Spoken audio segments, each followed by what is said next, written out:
So in the past 4 videos, I explained some detailed Excel formulas about how to set this up. Now we're trying to automate this. First of all, we're going to make sure our data formulas covers all the rows. Beware, this will increase Excel size. It's not the way I recommend to do automation.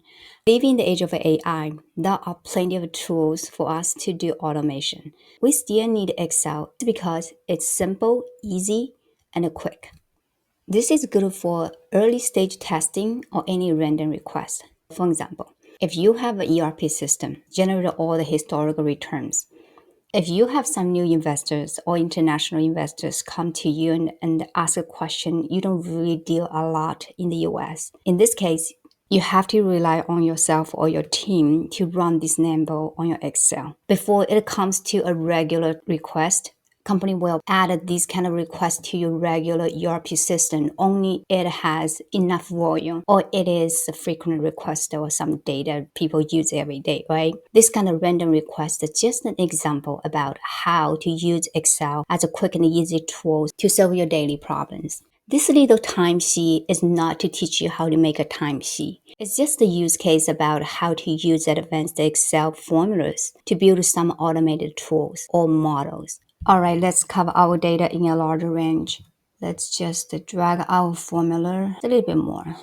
So you can drag as much as you want, but it will increase the size of a file. If it is one-time request, you probably don't need to automate. But if this became a regular request for a few quarters before your ERP system has everything set up, you may have a few quarters you need to automate by yourself. Let's just expand a little bit. And here I need to drag this as well and just do a little bit more. This is not going to change our pivot table right now. Let's assume the data is updated. You could get the data from ERP system or you could get the data anywhere. Here, I just simply add one more month data, control enter. Now our data comes to June 23. And in the by day here, come to 23, right? You can write formulas like if this is an A or does not show anything, you make it a blank, but it's fine. I don't need this. And here, because the original setup is we only get the data until May 23. Now, if I want to make sure it covers everything, I can make my data to be a table. Just make a few more. By day table. Now we're going to update our data table to be by date table. Now the data is June 23.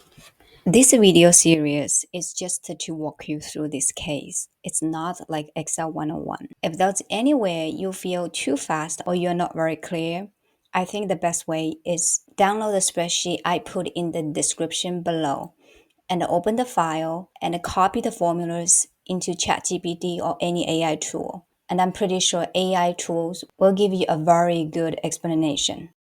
Let me walk you through example. Let's copy this unique filter, Control C, and then we come to DeepSeek. You can use any tool. So it's thinking, you can read these lines. I think it give very good explanation about what these functions and how to use these functions. And even give more details about the tables, and I'm pretty sure it can give you a better explanation. So this is just an idea about how to help you understand this if you want to know the very, very basic of these functions.